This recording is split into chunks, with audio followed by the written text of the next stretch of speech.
Cécile, bonsoir. Tout d'abord, Bonsoir Claire. Combien de présidents américains ont été tués ? En 250 ans de constitution et en 45 présidents, 4 ont été assassinés. Le premier, c'est Abraham Lincoln, tué par balle le 14 avril 1865 alors qu'il était au théâtre. Son assaillant est d'ailleurs un comédien, c'est John Wilkes Booth, qui reprochait à Lincoln d'être pour le droit de vote des esclaves affranchis. Autre assassinat, celui du 20e président américain James Garfield, le 2 juillet 1881. Il est abattu dans une gare par Charles Guiteau, qui veut se venger de ne pas avoir eu un poste d'ambassadeur. Le 31 août 1901, c'est William McKinley qui est tué. Et enfin, l'assassinat qui a alimenté de nombreuses théories du complot, c'est celui de John Fitzgerald Kennedy le 22 novembre 1963, alors qu'il se trouve à côté de sa femme Jackie dans une voiture qui défile dans le centre de Dallas. Il est tué d'une balle en pleine tête, arrêté et accusé de meurtre. Lee Harvey Oswald est lui-même tué 2 jours plus tard, ce qui fait 8,9% des présidents américains décédés dans l'exercice de leurs fonctions. On peut aussi citer le candidat et sénateur. Ici, voici Robert Kennedy, dit Bobby, le frère de John Fitzgerald, qui a donc été tué, lui, le 6 juin 1968. Et un peu plus de 6,6% des présidents ont été blessés, si on compte aussi les tentatives en dehors de leur mandat.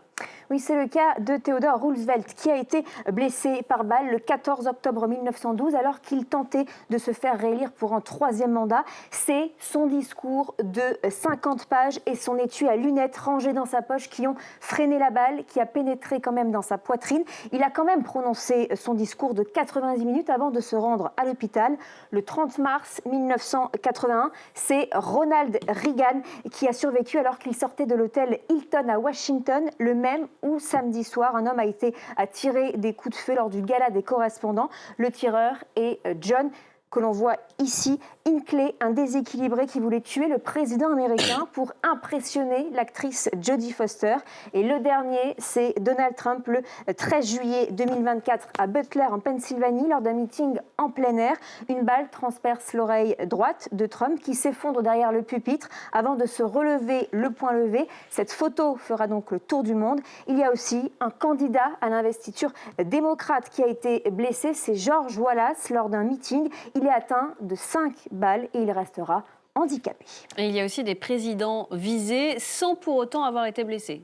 Oui, ils sont, regardez, 8 en tout. Le premier, c'est Andrew Jackson en 1835 qui a eu beaucoup de chance car les 2 pistolets n'ont pas fonctionné.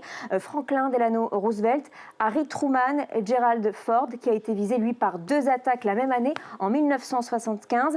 George W. Bush, lui, a été victime d'une grenade alors qu'il était en Géorgie en déplacement, mais elle n'a pas explosé. Enfin, 2 individus ont été arrêtés pour avoir déchargé leurs armes sur la Maison-Blanche, sous Bill Clinton et sous Barack Obama, mais celui qui détient le record, c'est donc Donald Trump. 5 tentatives en 10 ans, 3 alors qu'il était candidat et 2 dans l'exercice de ses fonctions. Et alors comment expliquer, Cécile, cette violence politique ? Toutes les tentatives d'assassinat direct contre les présidents sur le sol américain ont impliqué une arme à feu et c'est lié au fait que le port d'armes est autorisé par la Constitution. Aux États-Unis, c'est le 2e amendement. Une milice bien organisée étant nécessaire à la sécurité d'un État libre, le droit qu'a le peuple de détenir ou de porter des armes ne sera pas transgressé. Donc chaque citoyen peut facilement en acheter une en fonction de l'État dans lequel il vit. Regardez, on voit ici en bleu, ce sont les États qui exigent d'avoir un permis, en rouge, ceux qui dispensent de permis, et en jaune et orange, les 8 États qui, entre 2022 et 2023, ont autorisé la détention d'armes sans permis, notamment la Louisiane, la Géorgie ou encore l'Indiana. En 2023, regardez, il y avait déjà plus d'armes en circulation que d'habitants aux États-Unis, puisqu'on était à plus de 382 millions d'armes à feu pour 348 millions d'habitants. Et quels sont les profils des tueurs ? Alors, seules 2 femmes figurent parmi les tueurs, à chaque fois les 2 contre le président Gerald Ford. Sinon, tout le reste, ce sont des hommes. Et souvent, ce sont des hommes avec un passé militaire. On observe une corrélation entre les guerres extérieures, c'est-à-dire le Vietnam, l'Irak, l'Afghanistan, et les tensions politiques à l'intérieur du pays. Pour ce qui est des motivations, quasi dans quasi 50% des cas, les raisons sont politiques. Et plus précisément, depuis une cinquantaine d'années, les Américains sont en désaccord sur toute une série de thématiques importantes comme le droit à l'avortement ou encore la peine de mort. Enfin, Donald Trump a, lui, récemment cassé tous les codes. Il a montré qu'il était possible d'être à la tête de la première puissance mondiale et attaquer très violemment ses homologues ou encore le pape. Même en campagne, il a attaqué ses adversaires et ça, c'est nouveau. Il a rendu acceptable ce qui était perçu comme étant inacceptable. Du coup, les Américains se sentent plus libres, eux aussi, de faire des choses inacceptables. Merci beaucoup Cécile Galluccio, c'était les clés de l'info.